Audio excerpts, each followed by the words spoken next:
This woman snapped a hacksaw in half, hid it inside a pile of ground beef, spread it evenly and covered it with plastic wrap, then placed it in the freezer overnight. The next day at work, she handed it off to Mark through a friendly prison guard. Mark opened the package right in front of the guard. Seeing it was just a box of ground beef, the guard left without any suspicion. Mark used a mirror to confirm no one was watching, then quickly thawed the beef with water, pulled out the hidden hacksaw, and began prepping for his escape plan. He unraveled a long strip of toilet paper, snapped a whole box of matches, and tightly wrapped the match heads inside the paper, then hid the bundle in a packet of instant noodles. Mark went to the inmate recreation area and signaled to an accomplice on another floor. The two handed off the bag while passing each other on the stairs. While everyone was gathered downstairs, the accomplice secretly lit a fire in the cell next to Mark's. After he left, the flames quickly spread. Once the alarm sounded, guards rushed in and put out the fire, but the room was now blackened with smoke damage and needed to be repainted, which was exactly what Mark had planned.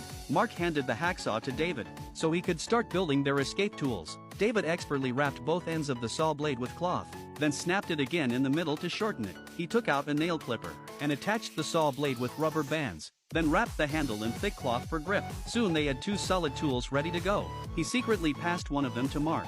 During the day when other inmates were outside, one would pretend to paint as a lookout, while the other stayed in to saw through the ventilation duct. They were even prepared for the falling metal shavings. A row of small magnets wrapped in craft paper was placed on the floor to collect the debris, which they then flushed down the toilet. To reduce noise from moving the bed, they had soundproofed the bed legs, taking turns. The two worked in shifts, and in just half a month, they successfully cut through the vent. To avoid detection, they taped the opening shut, painted over it, and once it dried it was completely invisible. At night, they first checked for safety using a mirror, then made a dummy out of clothes, peeled off the tape, opened the vent, crawled out carefully, reset the bed, and pulled down a painting to cover the hole. The two of them crept through the ventilation system, tiptoeing all the way to the bottom. It was pitch black, but they couldn't hide their excitement. They followed the duct deeper and deeper, walking for what felt like forever without seeing the end. Mark suggested they split up to scout. The next day, they carefully mapped the area they'd reached the night before.